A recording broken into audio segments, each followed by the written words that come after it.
Hi అండి, నమస్తే. Welcome to Suhasini's kitchen. నేను మీ సుహాస్ని రెడ్డి. ఈ రోజు మన కిచెన్ లో చాలా రుచికరమైన అలాగే ఆరోగ్యకరమైన ఒక స్పెషల్ రసం రెసిపీని చూడబోతున్నాం. అదే బీట్రూట్ రసం. బీట్రూట్ అనగానే చాలా మందికి తినడానికి కొంచెం చిరాకు పడుతూ ఉంటారు. కానీ ఈ పద్ధతిలో రసం చేసి పెట్టారంటే గిన్నె ఖాళీ అయిపోవాల్సిందే. అంతేకాదు బీట్రూట్ మన రక్తాన్ని పెంచడానికి, స్కిన్ గ్లో పెంచడానికి చాలా చాలా సహాయపడుతుంది. మరి లేట్ చేయకుండా ప్రాసెస్లోకి వెళ్ళిపోదామా? బీట్రూట్ ని తొక్క తీసి ఒక కప్పు దాకా ముక్కల్ని తీసుకోండి. కాస్త పెద్దగా ఉన్న ముక్కలు సరిపోతుంది. ఇప్పుడు వాటిని ప్రెషర్ కుక్కర్లోకి వేయండి. అలాగే 2 బాగా పడిన టమోటాలని కూడా కట్ చేసి అందులోకి వేసుకోండి. 4 పచ్చిమిర్చిని కూడా వేసేసుకొని ఒక గ్లాస్ దాకా వాటర్ని యాడ్ చేసి మూత పెట్టి మంటని మీడియం ఫ్లేమ్లో పెట్టుకొని 3 లేదా 4 విజిల్స్ వచ్చేదాకా ఉడికించండి. ఈలోపు మనం మసాలాని సిద్ధం చేసుకుందాం. దానికోసం రోట్లోకి ఒక 20 దాకా మిరియాలు, 1 స్పూన్ జీలకర్రని వేసి బాగా మెత్తగా దంచండి. తర్వాత అందులోకి 2 రెమ్మల కరివేపాకును వేయండి.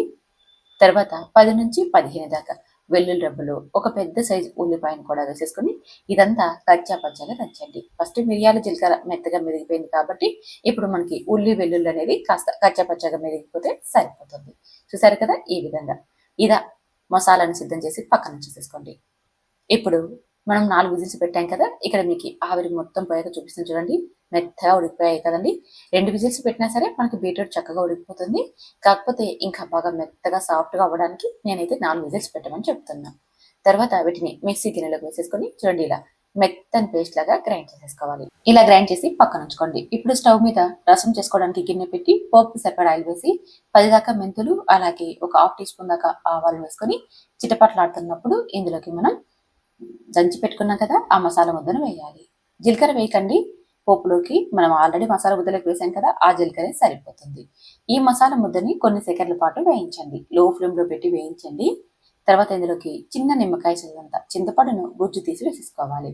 అలాగే మనం గ్రైండ్ చేసి పెట్టుకున్నాం కదా, ఆ రసాన్ని కూడా ఇందులోకి వేసేసుకోవాలి. ఇలా వేసేసుకొని ఇందులోకి చిటికెడు పసుపుని అలాగే రుచికి సరిపడా ఉప్పును వేసేసుకొని ఇదంతా బాగా కలిసేలా కలపండి. చూడండి, వాటర్ ఎన్ని వేయాలి అంటే మీరు తీసుకున్న పొడుపుకి అలాగే మీరు తీసుకున్న మసాలా ముద్దకి సరిపోయేటట్టుగా వాటిని వేసుకోవాలి. ఒక్కసారి ఇలా కలిపి రుచి చూడండి. మీకు పులుపు కారం ఏదైనా ఎక్కువ అనిపించినప్పుడు వాటర్ యాడ్ చేయండి. అంటే మీరు తీసుకున్న మసాలాను బట్టి నీళ్ళని వేసుకోవాలి. తర్వాత ఒకసారి కలిపి మూత పెట్టి మంట మీడియం ఫ్లేమ్లో పెట్టుకొని ఒకే ఒక ఉడుకు ఉడికించుకోవాలి. ఎప్పుడైతే రసం ఇలా ఉడకడం స్టార్ట్ అయిందో అప్పుడు స్టవ్ ఆపేసేసుకొని రుచి చూసి ఉప్పు కానీ తగ్గిందంటే కాస్త వేసేసుకోండి.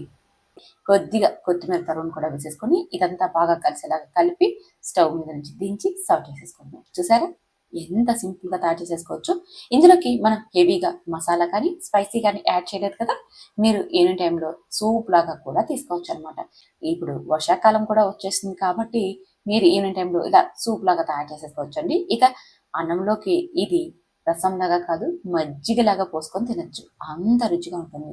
తక్కువ స్పైసీతో ఎక్కువ రుచితో. మరి లేట్ చేయకుండా మీరు ఒక్కసారి ఈ బీట్రూట్ రసాన్ని తయారు చేసుకొని తిని చూడండి. రుచి చాలా బాగుంటుంది. ఆరోగ్యానికి చాలా చాలా మంచిది. ఎప్పుడు ఫ్రై చేసి పెట్టామంటే ఇంట్లో వాళ్ళకి బోరు కొట్టేస్తూ ఉంటుంది. అప్పుడప్పుడు ఇలా రసాన్ని చేసి పెట్టామనుకోండి, ఇష్టంగా తింటారు. మరి లేట్ చేయకుండా ట్రై చేయండి. ట్రై చేశాక టేస్ట్ ఎలా కుదిరిందో కామెంట్ చేయండి. నచ్చితే ఛానల్ని సబ్స్క్రైబ్ చేసుకొని ఫాలో అవ్వడం, ఈ వీడియోని మీ ఫ్రెండ్స్ ఫ్యామిలీ మెంబర్కి షేర్ చేయడం అస్సలు మర్చిపోకండి. Thank you for watching.